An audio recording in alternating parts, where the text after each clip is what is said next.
Hey everyone, this is Mr. Nunn, and this will be part 2 of Advanced Search Options. And so before we started off with checking off limiters and expanders to limit or expand our hits from our search terms. And then we also talked about Boolean operators that we see up here. And we changed our subject term to education here. And this were the terms that we eventually used, which gave us a pretty good solid hits that were relevant to our needs. Okay, so a few things to look for next as soon as you do this is I have page options where it's on the standard format. Yours is probably on detailed. And so when I click detailed, you're going to see expand. Um, and really what we're seeing is more of the abstract along with other information. And so it can kind of be a little cluttery. Um, I like to keep it on standard. And when I go back, I usually get like a sentence or two about what this article is about, which is here in the middle. And so I can scroll down, see the titles, obviously, and also really quickly see really shortened versions of what this is even about.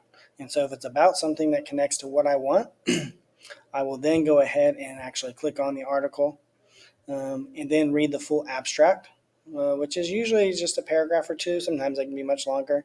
And if that is still connecting to what it is I'm looking for, then I may go ahead and read the rest of the article. Other things that I would really want to pay attention to is if this was an article that connected to what I was trying to research, I would click on the author because more than likely they're an academic who's writing about similar things with this topic. Okay. Um, Also, I can find out their credibility, who they are, where they went to school, um, and then I can look at source. I can see what kind of document type this is, and we, if you remember, clicked on document types for articles. So that's what I'm going to get. But then I get subject terms, and this is where people have linked subject terms to this article based on what it's about. And so if I click on these subject terms, I will then go to a page of articles that all have that exact term. So if I found one that worked, that was perfect for me, I would click on it and then I would see what kind of results I got. I can also see a few other things about this. Of course, read the abstract and then read the article. And a couple options we have is I can actually listen to it instead of read it. So if that was something that you needed, change the accent. And then we can obviously see other certain terms. All the terms that I use are going to be highlighted in dark that you can see. I usually glance over and see these headings to see what is something that I want to really spend my time reading.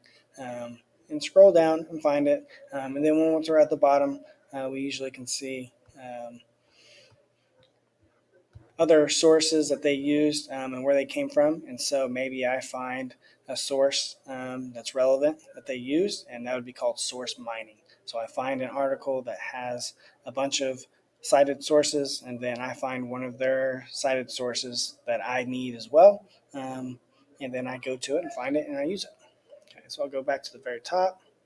Other things that we can do. So I can send this article right away to my Google Drive here on this right tool option. Um, and then you'll click on your school account. It'll send it right there to your drive. You can see it.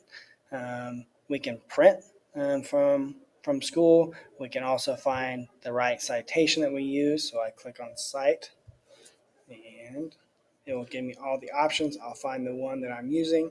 Maybe I'm using APA, maybe it's MLA, maybe it's Chicago. You use the one that fits your discipline of your class. And something else to know is permalink is what you would want to use if you were trying to save the link of this article. Sometimes people go to the top, they copy and paste this. The problem is this is probably coming from the organization or district, if you're in school, pays for it. And so if you're in that situation, you won't be able to go back to it. So what you do is you click on permalink and you find the permanent link that it offers. And so that's what I'll copy and paste and save if you were going to do that. It does have a note feature, but if you're in an organization or like for our school district that pays for it, it won't save those. And so that won't be something that's relevant to you.